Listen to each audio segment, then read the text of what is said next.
is if you're a professional and you get thrown out of a soft book, you've got 20 friends. Now those 20 friends sign up and they give you their account. It ain't right. It ain't legal. It happens, okay? We wouldn't know anything about that. Yeah, I know. This is all theory. On the highway, the speed limit's 65, but if you go 65 on the highway here in Vegas, they'll run you over.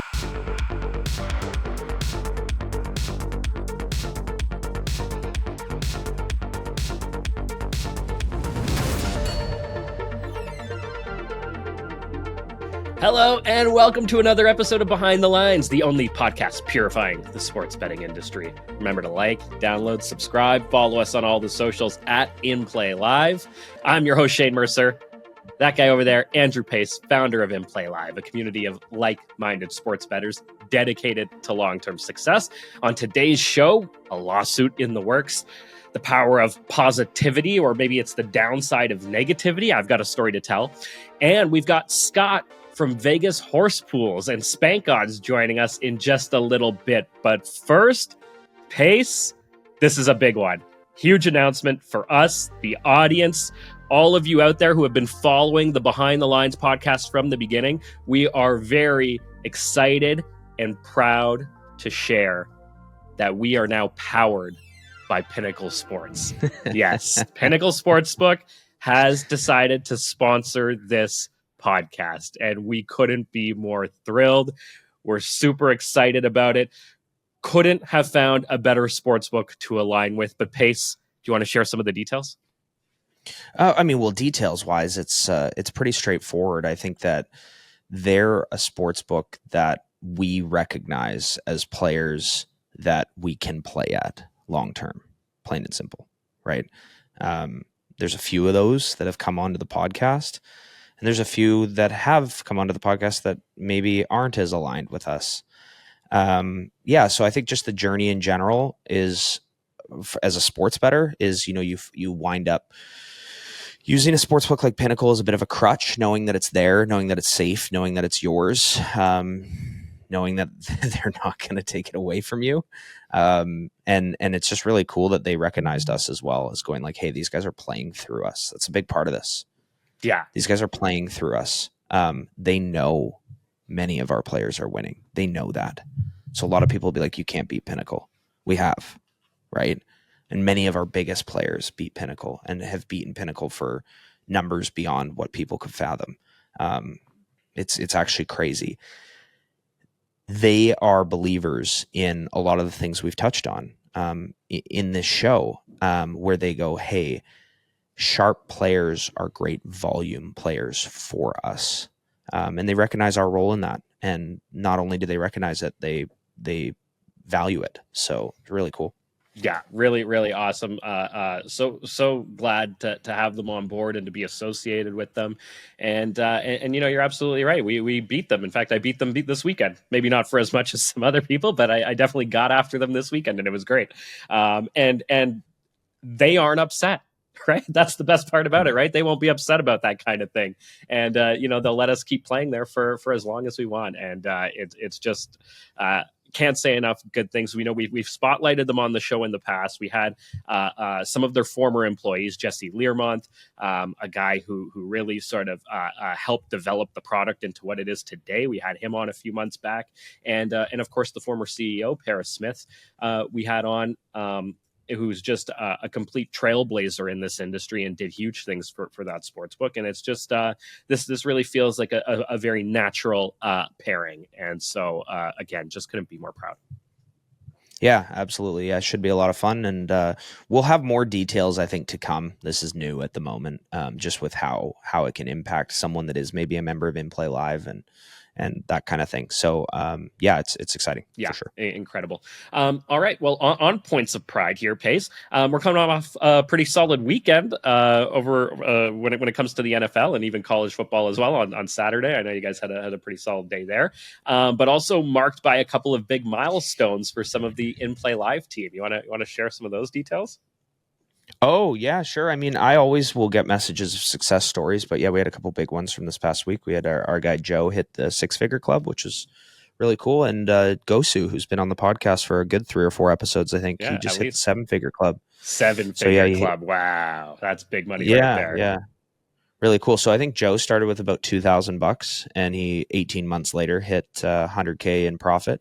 One of the things with this podcast, right, is like behind the lines. So you want to get behind the lines, and sometimes there's episodes where maybe we cover a little bit more news than what's going on at sports books, and maybe we cover something that maybe isn't the biggest plus EV listen or learn for some of our guests. But I think the biggest sort of plus EV take home that I always get when I hear these stories.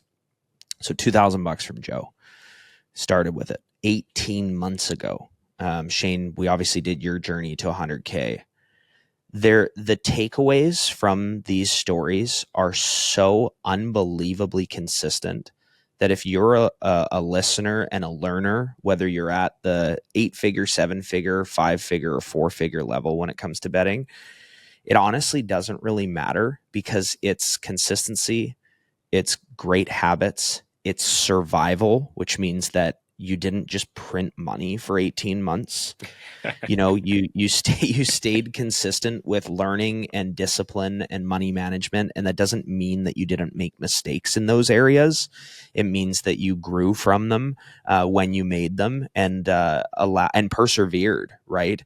And if you we talked about this on your episode, but if you annualize the 18 months, with the 100K, you're like, okay, well, it's not that crazy, but it's the scaling, right? It's like that last 10,000 may have come in potentially a week, right?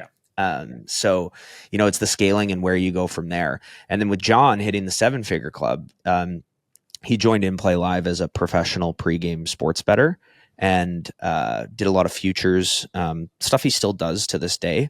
And he started with us with a $20,000 bankroll, which is actually extremely uncommon. I would say most people start with $5,000 or less, and most start with $2,000 or less of the group I just referenced there. And it's been 2.5 years or so with John for him to be able to do that, and really, really special. And I know that he hit a wall, like he really hit a wall. He kind of launched to that $250,000 level almost overnight. Really smart guy, great sports bettor, picks up the strategies and runs with them. And then, of course, when you hit that wall, a lot of that can be, where am I going to get my bets in? How am I going to get money down? He's also in Tennessee, which makes things really challenging from the standpoint of a lot of the markets that we may take for granted in some of the regulated states or provinces.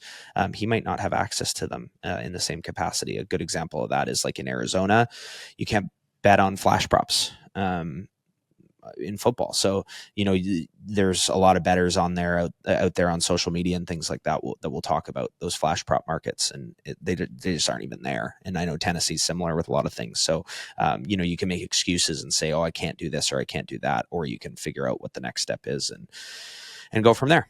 So huge congrats to those guys. It's always great to hear about these success stories. I think that puts us at 26 people in the 7-figure club, or past and present, 26 people that have hit $1 million in profits. Really cool. That's incredible. Well, big shout out to John Wilson. Congrats, man. That's an incredible milestone at $1 million. And huge shout out to Joe reaching the 100K club as he sort of continues to make his way to that $1 million mark. And I just want to say too, Joe gave me a shout out on the stream on Sunday when he let the team know that he had hit that 100K mark. And Joe, thank you for sharing that. It's such an incredible feeling to know that you helped contribute in some small way to someone else's success. So Pace, I think I have a little bit of a sense of how you must feel when people share their what did he say, Shane? I missed that. What did he say? Yeah, he just said, thanks to me for some advice I gave him in one of the focus group sessions that we've been doing amazing. with Play Live. Yeah, because Joe in particular was having an issue around scaling up and pushing his unit size a little bit further than what his sort of personal level of comfort was, but his bankroll at where it was at required him to up his unit size. So he was sort of, at this point where it's like, well, I'm not really comfortable. I think it was maybe like, he was betting $100 when he should have been betting more like $400. Right. and he just wasn't so he pushed his comfort level, and we kind of had a good conversation around that. And Right. boom, there you go, guys in Well, I the do. I think six-figure club. yeah, there's a lot more to that, Yeah. Shane, and it actually has nothing to do with that advice specifically. It's what we did leading up to this football season, and I think to two things. I think number one, putting together these focus groups where you have a smaller group of people that can engage with a pro in a more intimate level. That helped me beyond words can say, and I was the pro leading my focus group. So the message here to anyone that is taking anything seriously in life, but if you're listening to this podcast and you're like, hey, I want to be a better sports bettor, I want to make money from betting on sports, prime yourself for what's to come so that you're ready for it once it arrives. So doing like a football preview focus group with some of the best sports bettors in the world that are members of our community, going to Bet Bash, doing that same thing, and then going to our event and listening to Kenny talk about how he's going to make this season the most profitable yet. I've almost hit my level of profit from last season in 3 weeks. Wow. That's awesome. It's just been nuts. That's incredible. And a lot of fun. And I don't think I'm doing that much different. It's just cleaning up little things and being ready. That is so beneficial. Well, there you go. But yeah, I totally agree that those focus groups go both ways. I'm leading the group, but I'm learning so much at the same time. And it's great to go and join someone else's group and learn from other pros as well. Like, they've just been super valuable, and we've gotten great feedback on them. And this was just one of those pieces of feedback that came over the weekend and made me feel great to sort of play a small role in someone else's success. So that's fantastic stuff from the weekend there. All right, Pace, let's move on. We've got something else in the works going on that you wanted to share.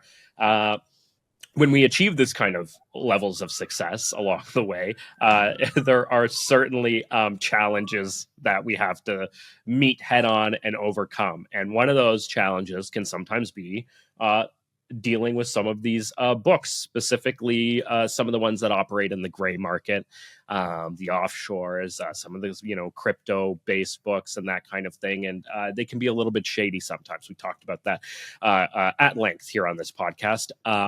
But there's now a lawsuit underway, Pace, against a book that I think many people might be familiar with. Yeah. Before I kind of touch on that, I think there's been some comments sometimes on social media, like maybe from a reel I've posted about, a sort of like a mini sports book review of like my experience at that particular book. And they're like, why wouldn't you just play at, FanDuel as an example? Right. And if you listen to the podcast, obviously we've gone through, books that limit, books that don't limit, it can be kind of, honestly, like a little bit of the same discussion over and over again to an extent. But the reason why we play on some of these sites is because we can, right? Or it's where they'll take our money. Now, we just had a major UFC fight night recently where it was in the Sphere, and it's in Nevada, which is one of the, we've actually ended up touching on this with our guest, but we touched on it with him offline and online. And Nevada being a very difficult place to, I guess, play on some of these newer post 2018 regulation sites. And then, this topic of gray area and offshore sports books and, getting the licenses, which we obviously touched on with Joe last week, that whole equation. And then sitting on the arena at that UFC event is stake.com, right? So they're not licensed anywhere in any of the states. And obviously they are advertising to UFC, which is predominantly being watched by people in the United States in a legalized state that's very difficult to get licensing done. So how are Americans playing on stake.com when they don't accept American users, right? Mm-hmm. So, right, like what does that equation look like for stake? Why are they advertising in that capacity? Why are major celebrities a part of them, their operation, and they are huge now. Stake is huge. They've really, really made a dent in some of the offshores, just with their whole crypto landscape. And what that caused, that whole stake movement, was a whole bunch of sports books to follow suit. And one of those sports books is Rollbit, and Rollbit is very, very well known online and in the crypto world. They've got tons and tons of sponsored influencers and gamblers on social media playing on their sites. And they have now hit the point where they've developed a reputation that, yes, they do limit their players. They limit them quickly, but they are not paying their players. And this is not just people at In Play Live.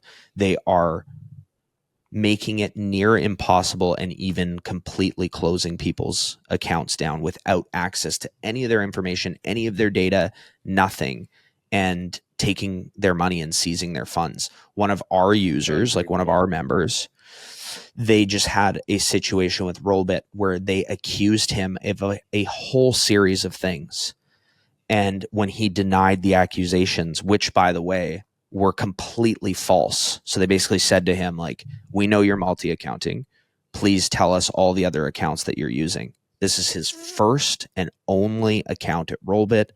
It is in his name. Wow. They accuse him of all this stuff. He denies it.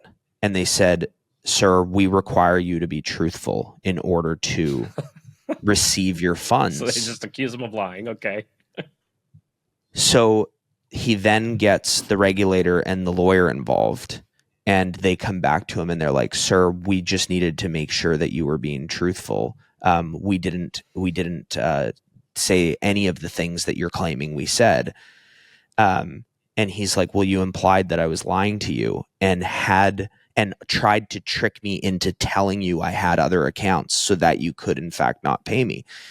So the thing is, though, is that when you compound all of this, we, myself included, I am one of these people that I'm mentioning, go to the lawyer that we use for this stuff for Curacao Sportsbooks, and the stories have now compiled with this sportsbook, not over the course of the last month, but over the course of the last several years.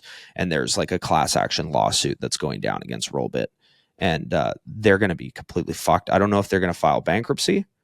But it may come to that, because like in my case specifically, it's not that big of a deal, but they have about $25,000 USD of mine from years ago. And what's crazy is my lawyer, separately of this lawsuit, went after them for my funds, and they claimed I never had an account, period. They said the account doesn't exist.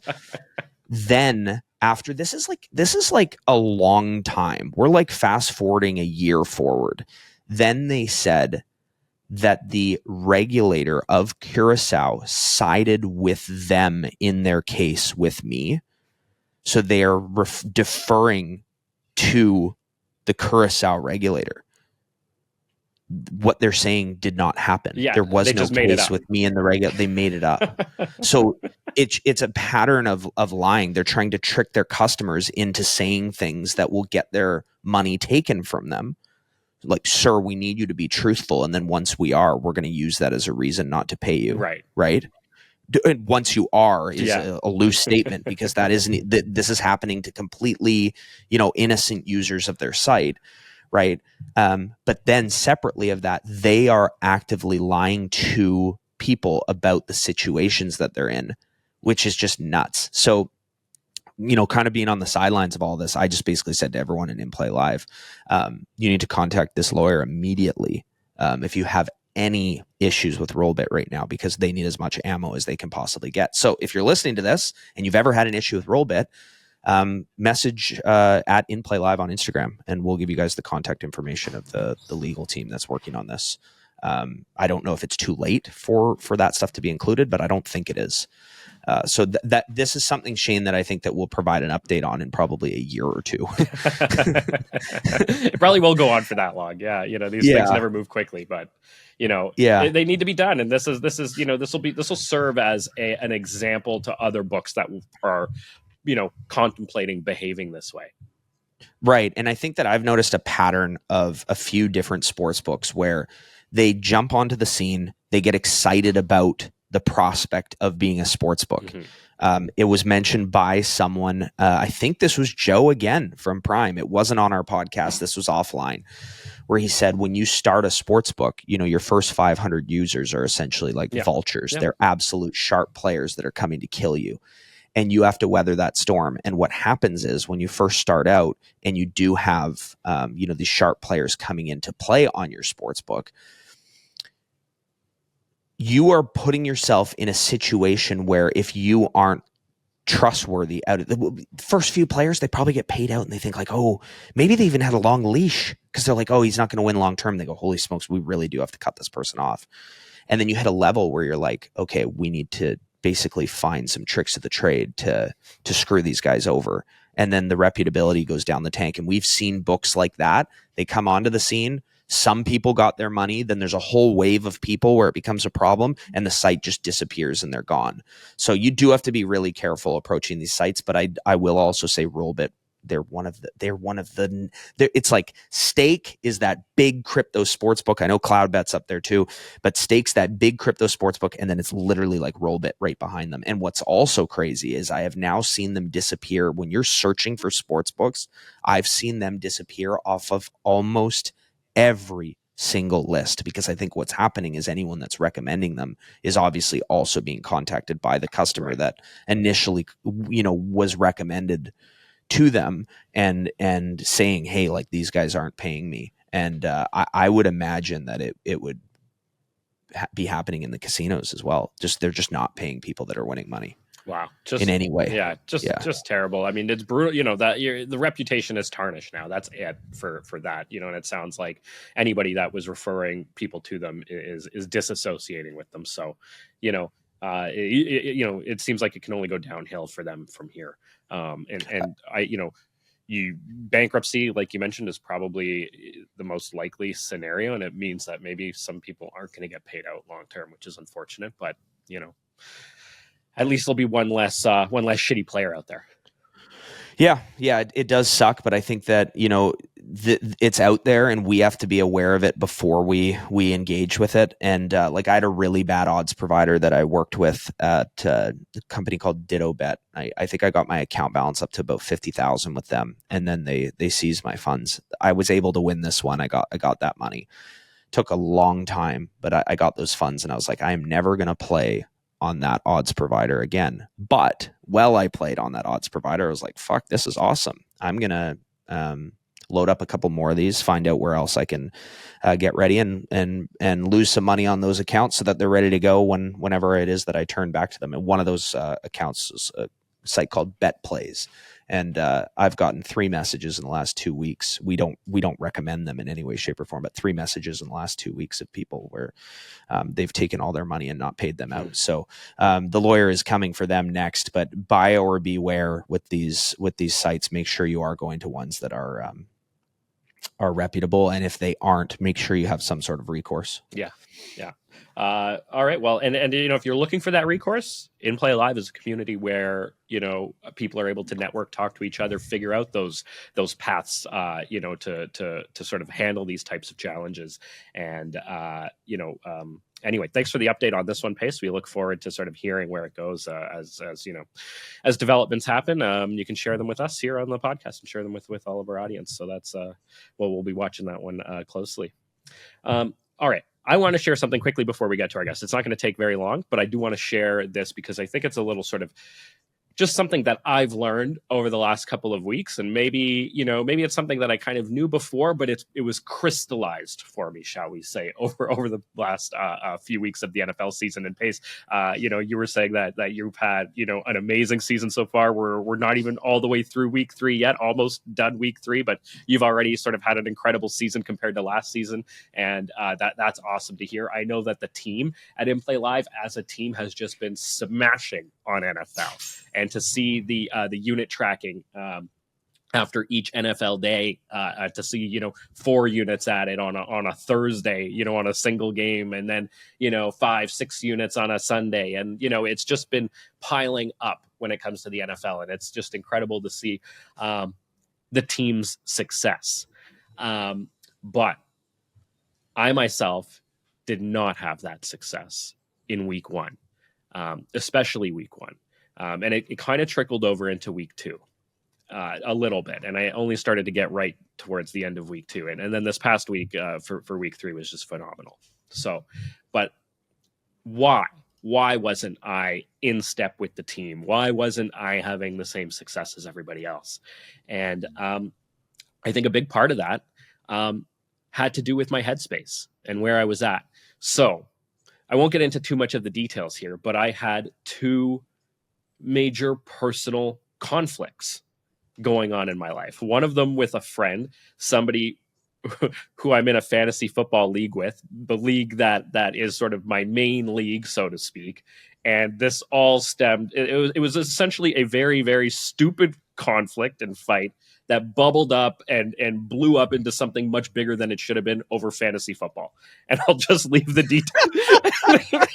I know it sounds absolutely ridiculous to say it, to talk about it like that.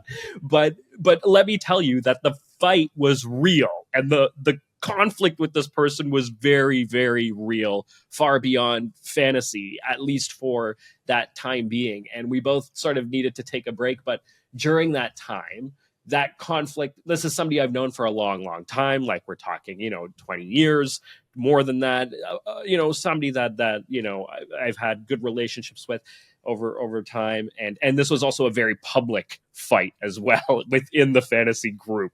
Okay. And so this was all following our draft. And so leading up to week one. And so I had that. And I didn't feel good about that. My headspace wasn't in a good place because of that. It was weighing on me, this tension that existed there. Now, on top of that, Pace, I'm married. I just marked 11 years of marriage with my wife. We've been together for 18 years. So long time. And as anybody in a long-term relationship will tell you, there are fights, there are things that happen, there are things that, can come to a head. And sometimes a fight, can last more than a day. It might not get settled in the moment. And, you may be able to go about everything else in life, but there's still that tension that exists there. And when we're talking about that sort of tension with the people we love, the people that are closest to us, that can have impact on us. And so not only was I having this fight over the stupidest of things in a fantasy football league, but I was also experiencing a lot of tension with my wife over something we were fighting about. And I won't get into all the details about it all because nobody cares about that. But the point is that I wasn't right with the person in my life that I love the most. And on top of that, I wasn't right with a good friend of mine. And so I had these conflicts weighing on me as I'm going through week one.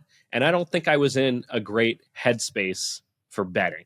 And, we talk a lot about how it's so important to maintain a positive headspace and a positive sort of frame of mind as you're approaching betting and how crucial that can be for making good decisions. Well, on the flip side of that, having, a significant amount of negativity in your life or tension or unease can have very much the opposite effect. And I think I made a lot of bad decisions, especially in week one, where I was sort of had all of that going on. So I just sort of wanted to put that out there as kind of something to share, because I think there's probably other people out there that, end up going through things like that. And I want them to know that this can impact your betting. I think sometimes we like to think that it's okay, that's over there and this problem's over there, but now I'm going to focus on betting. But betting can be a very emotional thing. And if you're not, I think, in the right frame of mind for it, or if you do have a lot of maybe, things that are just weighing on you or making you not sort of feel good, that it can certainly cause you to make some bad decisions. And at least that was the case for me. So I'm going to try to be more mindful of that going forward, that maybe, maybe the fight with the neighbor down the street isn't going to have that kind of impact. But maybe the fight with the person that I'm sharing my life with is going to have that kind of impact. And, maybe it's best to sort of get right before making financial decisions in the betting world and sort of placing wagers and that kind of thing. Anyway, it's something that I'm going to be more cognizant of going forward. But I just wanted to put that out there and share that. Post week 1, week 2, really started to get back on track. And like I said, week 3, boom, we're back, baby. Yeah, I think the first thing is the whole, I don't think people care. I think people care more than you think, Shane. When you have a raw, sort of challenging moment in your life, the first problem you brought up sounded kind of stupid. Yeah. I hate to be rude to you. No, but totally. A fantasy football conflict, I'd be like, put your sports boy stuff behind and focus on real problems in life.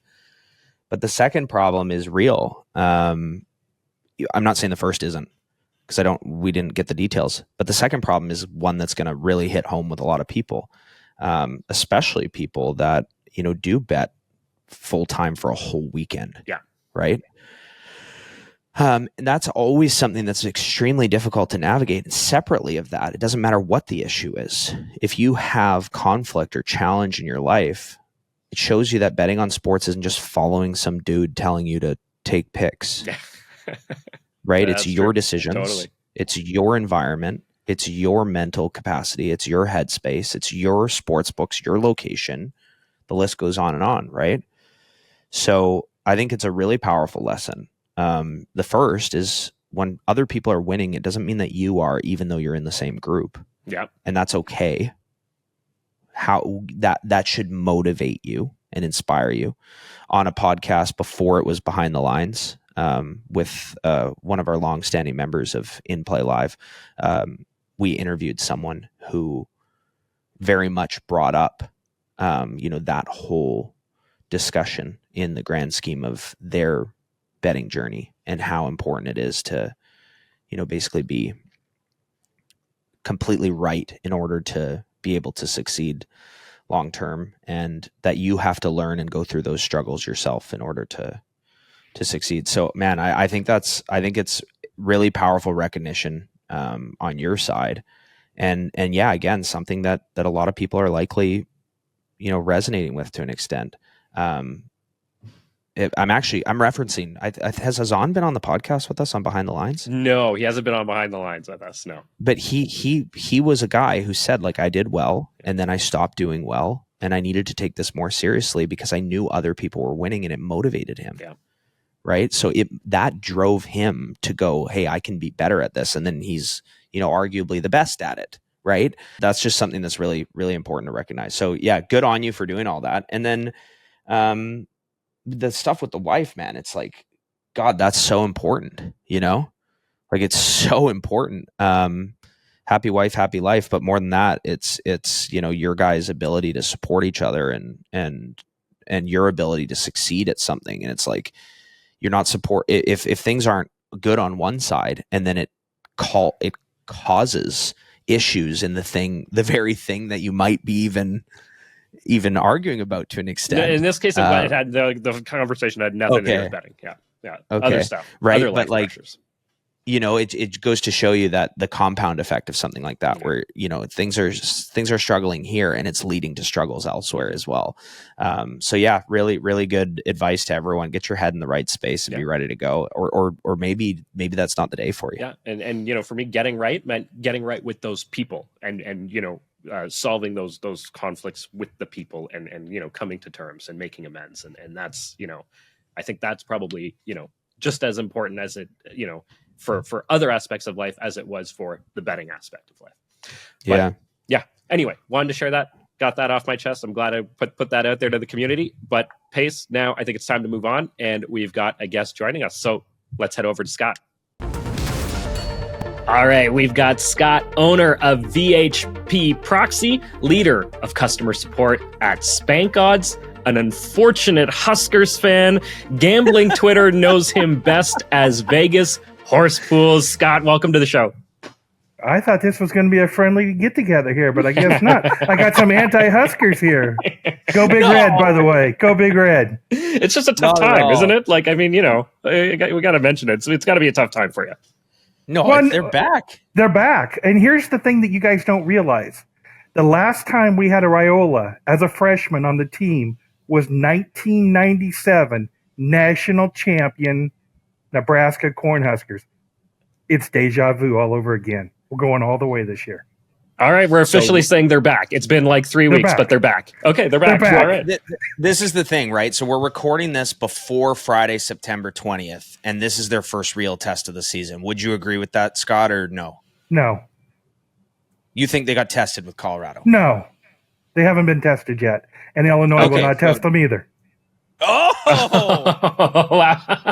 Okay. I mean, Illinois is a well-coached team. I know Brett Bielema's like, he's kind of a slow start, and I know I talk shit about him to a lot of whenever I have a chance to talk shit about him when we're actually betting live. I do, but honestly, like I feel like he's done a good job with that program. They're playing good, sound football right now as well. So you're saying that won't be a test? I do not believe Nebraska will cover this week, but Nebraska will be in charge and will win the game. I know they're not going to quite make the number, but they will win it. The biggest problem Nebraska has this week is the game is on Friday, and nobody in Nebraska wants them playing on Fridays. That's high school football day. So Nebraska tried to get that game moved several years ago and couldn't get it done. Nebraska wins this game handily, but they will not cover the number. So I know that sounds like a contradiction, but it turns out it's not.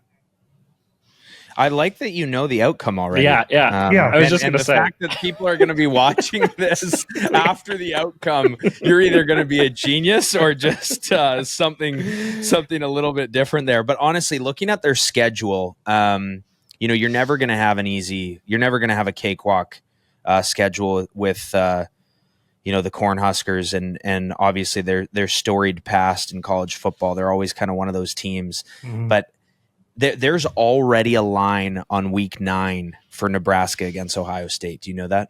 No, I have not looked that far ahead. Still looking for 26-point dogs. Well, that sounds like free money. Take the Huskies. So that is October 26th, Nebraska in Ohio. That is a tough game, but the spread early on is indicating that Nebraska doesn't even have a chance, and Ohio State looks freaking unbelievable this season. So that will be a test for you guys. If you are back, I don't want to say you'll win that game, but you'll stay in that game. Oh, yeah, they'll stay in that game for sure. The Big Ten is really strong. I know Michigan stumbled a couple of, last week with Texas. But other than that, the Big Ten is really strong. That's going to be a great game. I think you take the Huskers all the way. I would take the points in that game. Yeah, I hear you. So the quarterback being a Mahomes, impersonator, what are your thoughts? Right. That doesn't affect me. All I care is that he scores. I don't care who he wants to be. He's doing it. Through week 3, he's done a great job. He's done an outstanding job, and I love having his dad back in the stadium. Dominique's his dad. Absolutely. Yeah, cool stuff. Yeah. So, Scott, give us a sense then, of what kind of a sports bettor you are. Obviously, you have a passion for college football. Do you mainly focus your betting on college football these days? Are you betting all things football? And are there any other sports you're looking at? Well, I pretty much bet every single sport. I try to not bet Nebraska because I don't want to have a heart attack. There's a limit to how much my heart can take, right? My heart's already all in the game. If I had money, then it causes me problems. I stay away from Nebraska. But other than that, I have a huge advantage over everybody that you're going to talk to. I have a full-time job working for Spanky. I'm customer support for Spank Odds. So my job all day long is to watch the boards. Hey, this number doesn't look right.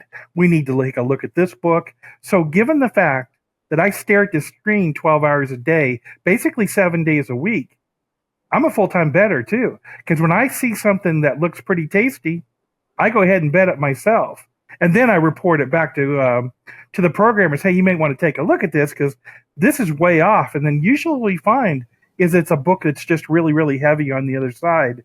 So I'm basically just trying to help them out, if you will. But it's very, very profitable for me. Yeah, I'm just trying to help people. That's all I try to do.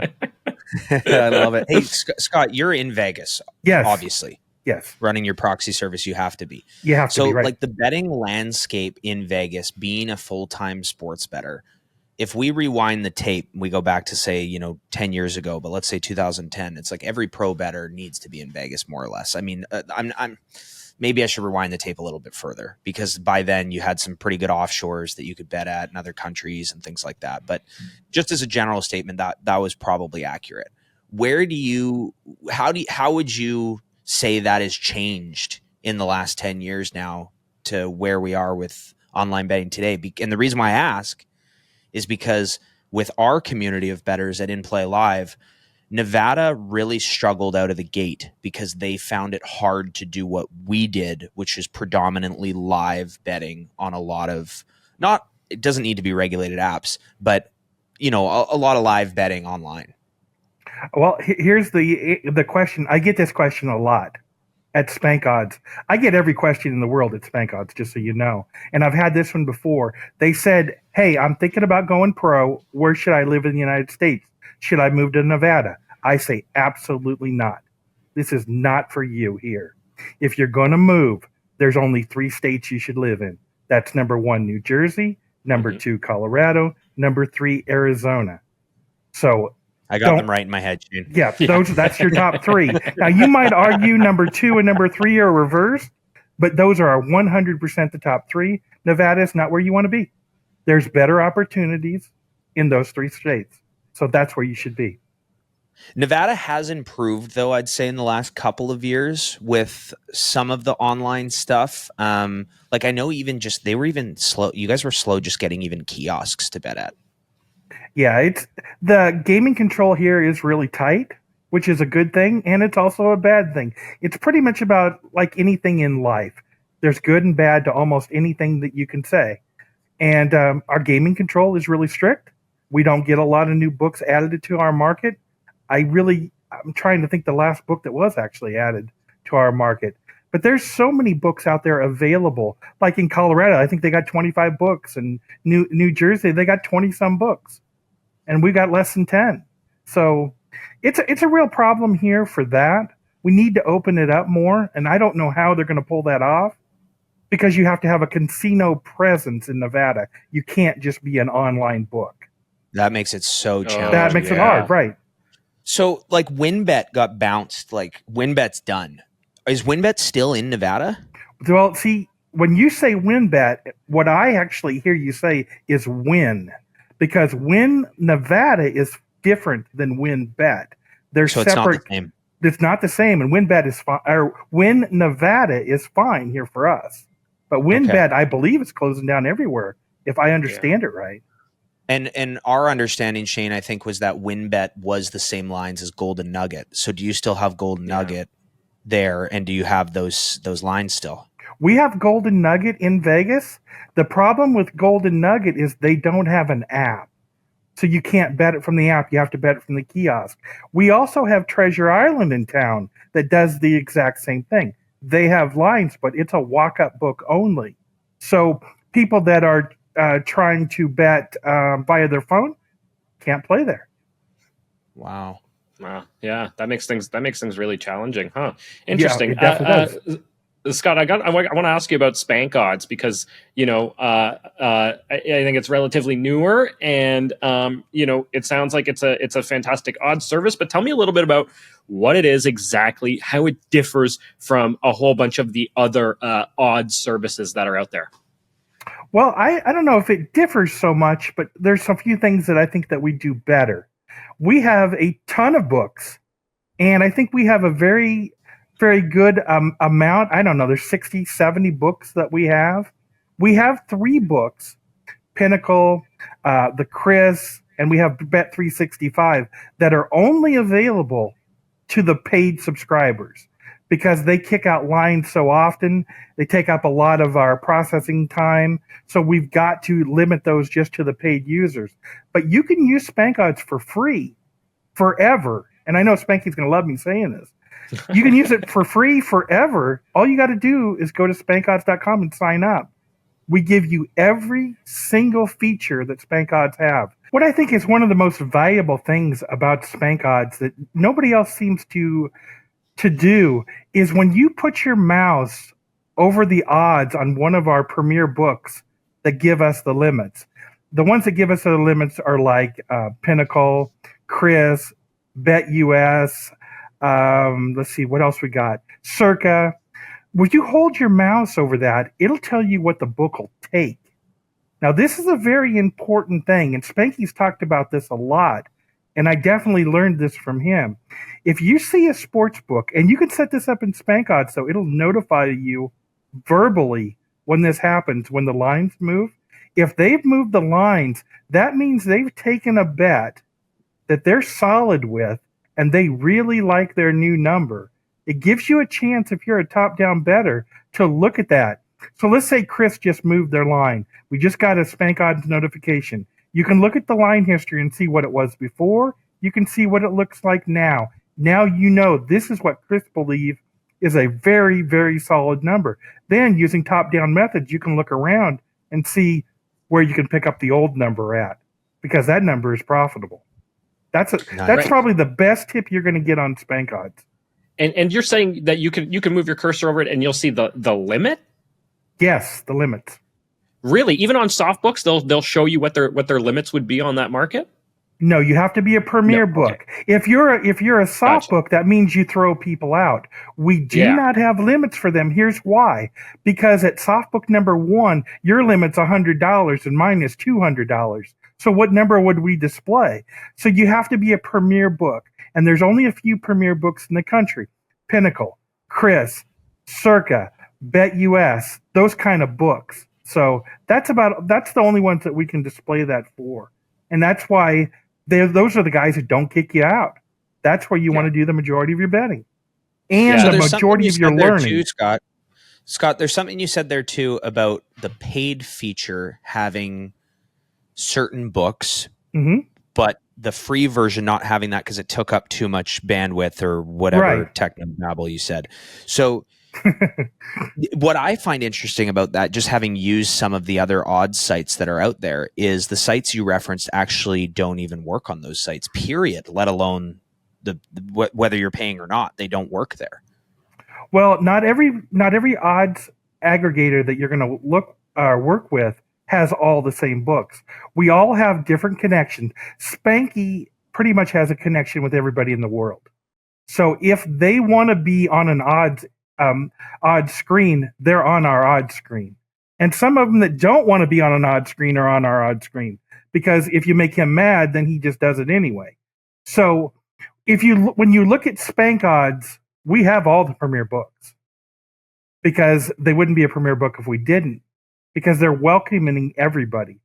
Therefore, they want more business, because they know the secret of bookmaking. The secret of bookmaking is take all the bets. When you take a bet, move the number. That's the secret of bookmaking. I don't care who you are. It's the secret. Because after you move the number, if somebody bets that number, you move it again. You're going to find the number really, really quickly if you have it open to everybody. Because if you have it open to everybody, you have the best in the world. So if you have a plus 10 and the best in the world is betting the plus 10, you probably better be at plus 9.5. And if he fires back at the 9.5, you need to be thinking about 9 or maybe even 8.5. But you get that number so much faster if you don't restrict people, because your movement is going to be so much quicker and save the book money. That's the part that just blows my mind about books that are soft, that think the right way to do it is by limiting or throwing people out. It's the worst thing you can do, because what they do to you next is, if you're a professional and you get thrown out of a soft book, you've got 20 friends. Now those 20 friends sign up and they give you their account. It ain't right. It ain't legal. It happens, okay? We wouldn't know anything about that. Yeah, I know. This is all theory. On the highway, the speed limit's 65. But if you go 65 on the highway here in Vegas, they'll run you over, because the limit's 75 here, okay? So if you're in a sports book and they throw you out, you call 20 people. Now the sports book doesn't know you're one of the best in the world. They know that there's 20 people scattered around the valley that are betting some side, and they don't know why. Where they would be so much better off if they gave it to the pro, let the pro come in his name, saw his name on it, saw he was willing to bet the plus 10 and moved it to plus 9.5. I'll never understand why you don't do it that way. I'll never understand especially too, if you're trying to get down like tens of thousands or even six figures, right? Again, like if you're complaining that you can't get that kind of money down, no one cares. But if you're saying, hey, you can still bet low four figures here, 1,000 or $2,000, and a lot of people think that's high, then at least it's a two-way street. You're going, hey, Right. I can get some money down here. It's reasonable. It's keeping the lights on at home for me to an extent. You're getting the information. It seems like a pretty fair trade-off to me, but I'm not the right guy to ask, I don't think, because my opinions are extremely biased. Well, mine are biased too, and nobody cares what I think. But I'm not going to give any advertisement to any book in Vegas. But I have a book here that will take $22 on just about anything I want to bet. Well, there's nothing I want to bet at $22. There's nothing. Therefore, they might as well have thrown me out. Yeah. It makes no sense. But that's their business model, so I guess let them run with it. Scott, go ahead. Go ahead. No, I was go going ahead. to say, let's go back to Spank Odds. Let's go back to Spank Odds. So you said that one of the biggest differentiating pieces is, that cursor and that information. And Right. the last thing I'm going to do is debate with that. I think that's tremendous. Is there anything else that you would throw on top of that where you go, this is why, you should head over to the site? You obviously said it was free. That's cool too. Yeah. Or can be free. Yeah. Well, here's the free. The free is for your recreational gamblers. This is probably 90% of the population. Spanky thinks it's closer to 97. I think it's a lot closer to 90. So you're probably going to believe him. But I think it's 90. They can live with a 5-minute delay. The price is right. It's free. We have a step up. It's a little over $100. It's only a 2-minute delay, which is still too slow for a pro. But it allows you to get the Pinnacles, the Chris, the Bet365. It allows you to be able to save all your settings. Because you're going to find on Spank Odds, there are so many tools that you want to tweak. For example, there's only 5 books that you want to see when you log on. Well, if you're on the free version, you've got to set those 5 up every time. Where if you just step up one level, pay about $100 a month, the books automatically save for you. But then when you want to be a professional, you step up to the professional level. There's a lot more tools that we have. For example, we have line history of previous games. That's available to pros, which is a really good feature because last week somebody was playing and you wanted to see what every line move was at Circa in the Steeler game 2 weeks ago. Well, if you're a pro, you can do that on Spank Odds. But the free members, they're not able to access that database. That's a huge advantage for you to see stuff like that. It all comes down to what you want to do. Spank Odds is set up by Spanky. It was designed by Spanky. It's done the way he thinks things should be done. So this wasn't somebody in an ivory tower just spitting stuff out to us. This is the stuff that Spanky really believes is the good stuff. That's where you're going to find game alerts. I just got another question about this yesterday. Somebody wanted to know, hey, I want to know when there's opening lines or at Circa on college football. Well, we have a feature for that. You go down to opening alerts, and Spank Odds will yell at you whatever you want it to say when the opening lines come out on Circa on college football.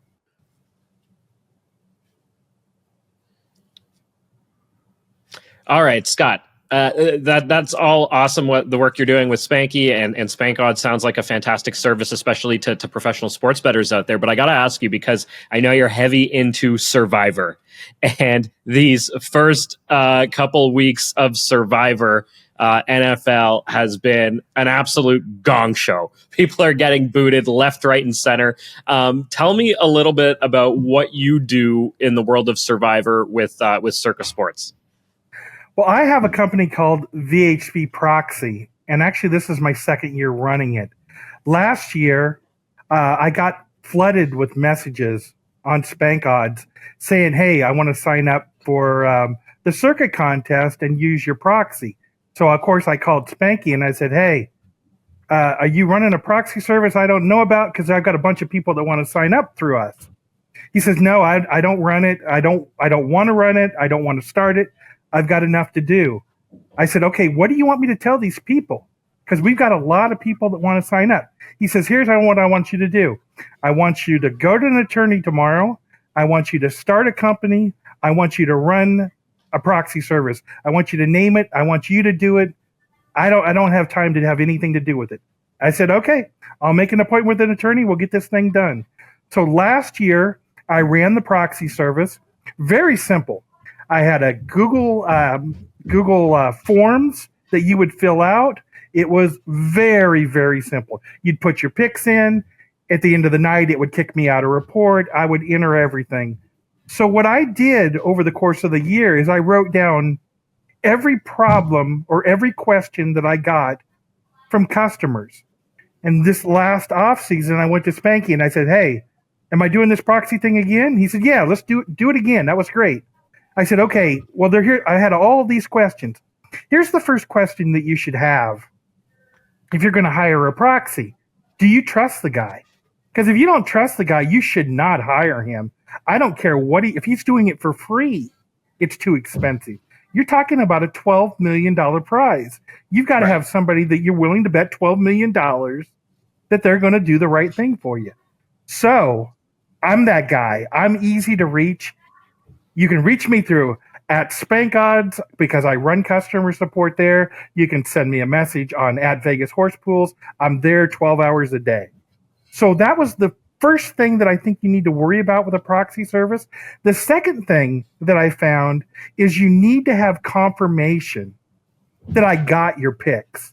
So on my new service that we had one of the Spank Odds programmers write for me, he wrote the back end for me. Now, when you log on we have security now. You have to have a username and password to log on to my system.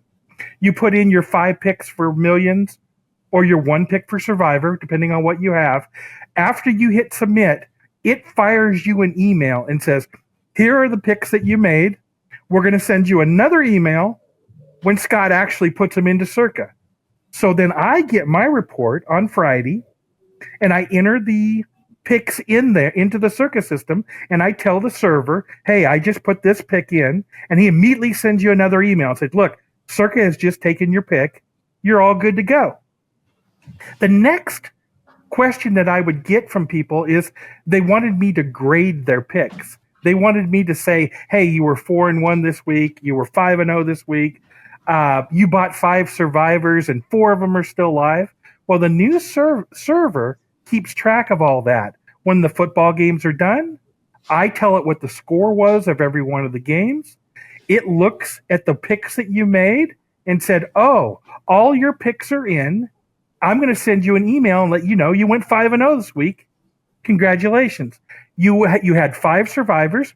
4 of them made it. 1 of them didn't. Next week, you'll be going with 4. It is so perfectly automated.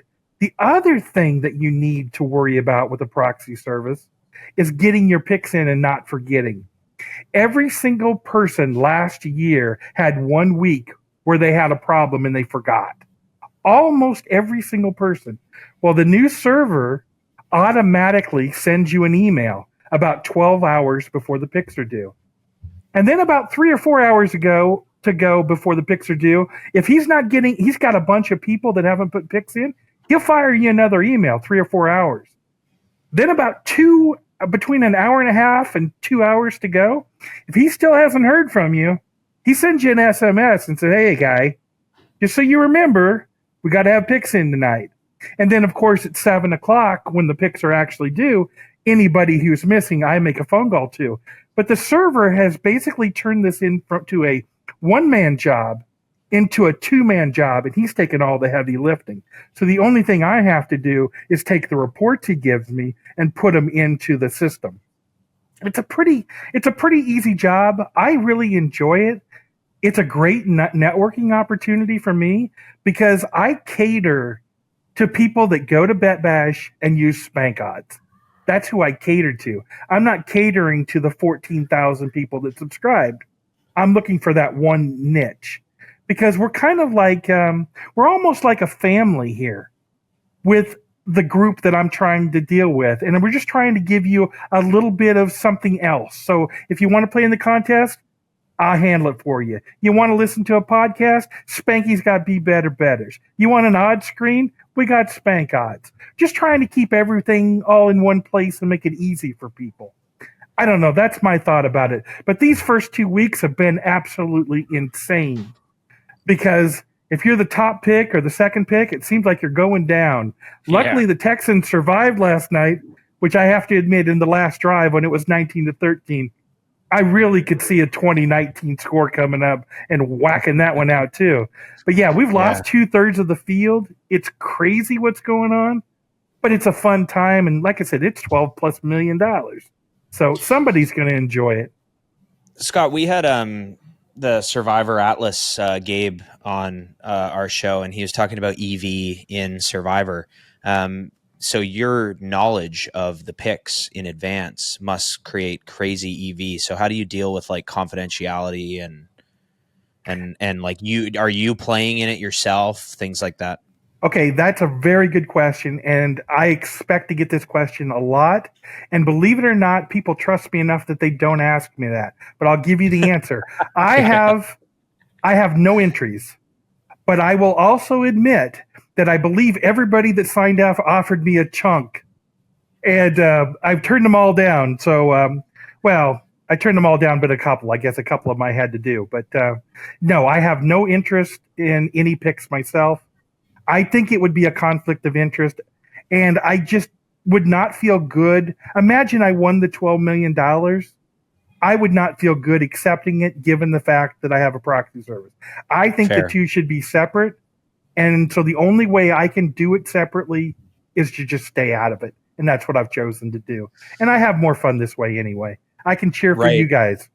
Well, the one thing that you could do with just from an information standpoint, and I know that you're doing this, you're not taking a malicious approach in any way, shape, or form, but the information that you get, even though the circa rules are different, but you could go to the Bet Online Survivor knowing where the majority of the picks are coming in at. But also too, if you are working with people from Bet Bash, arguably you're getting sharper information from players that maybe don't represent the field as well as some of the public, that other 14, let's call it the 500 versus the 14,000. I think the 500 might be a little bit better off than the rest of the field, but I can't speak to that. Yeah, I think you're right on that. What I thought was funny, Adam Bjord and I talked about this on the show that we do on Saturday at 4:00 because we go through the top picks for the Survivor pool, and he talks about the inside information behind the book at Prime. Prime is one of those books where they don't limit anybody. So they get the sharpest of the sharp. And on Saturday night at 4:00, we talk about all that and who the book needs. I think that show is gold. If you're going to watch a show, I think that's a one to be on your list. Adam broadcasts it on Twitter, and it's a great time. But I'll tell you this, the first week we did the show, we were 0.3 off on the percentages of the entries for first, second, and third most popular. Wow. So we were dead on the number. Second week, we weren't nearly as close, but the first week, it was frighteningly close. It looked like I'd actually looked at the circuit information and claimed that was it. But the one value that I give to all my clients is when you log on to the server, it'll let you go back into the past. It'll let you go back into the past and look at week 1, and it'll tell you the percentage of people that picked each team. Or week 2, or whatever week you're on, you can go to the past and see those. Cool. And then at 4:00 on Saturday, when the picks go final, I turn that function on in the client.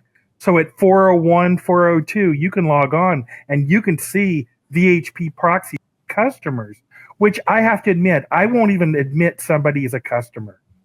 I have customers, and I believe that's confidential. So the only thing you're going to see is a percentage.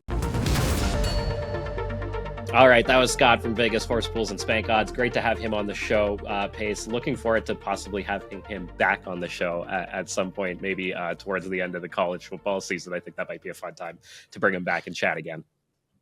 Yeah, he's extremely well connected in this industry. Really great guy, unbelievably knowledgeable, and I have to say it. because we recorded that last week. We've seen the Huskers game on Friday night. Shane, you don't watch college football. Did you watch the Huskers game on Friday night? I was paying attention to it, and then I think it went a little late, and I had checked out. Okay. It's crazy though. It's the tail old fanship discussion, right? When it comes to betting.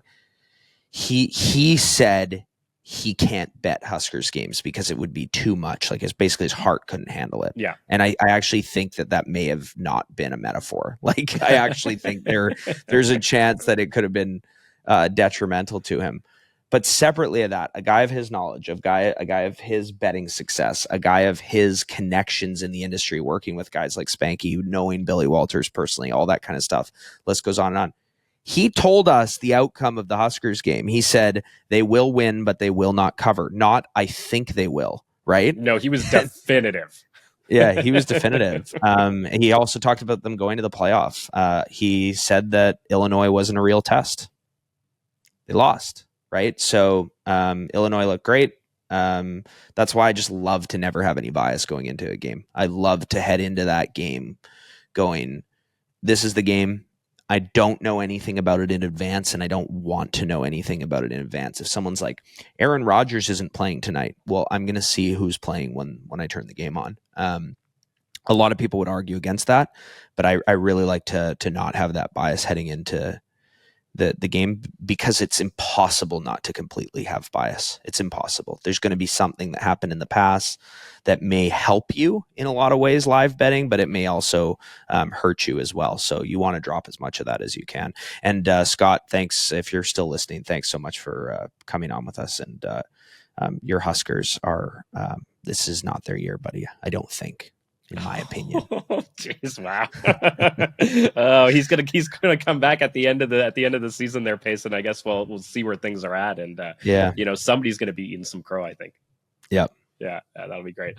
All right. Well, that was a fun show. Great to have Scott on. A lot of fun chatting with you as always, Pace. But I think that just about does it for us this week. So to you, to the sports bettors listening around the world, till next week, keep beating those books. Thanks for tuning in to another episode of Behind the Lines. Remember to like, download, and subscribe. We are on YouTube, Apple, Spotify, and everywhere you get your podcasts. Have a betting story or want to be featured on our podcast? Drop a note in the comments below. And if you want to join In Play Live, use promo code Behind the Lines.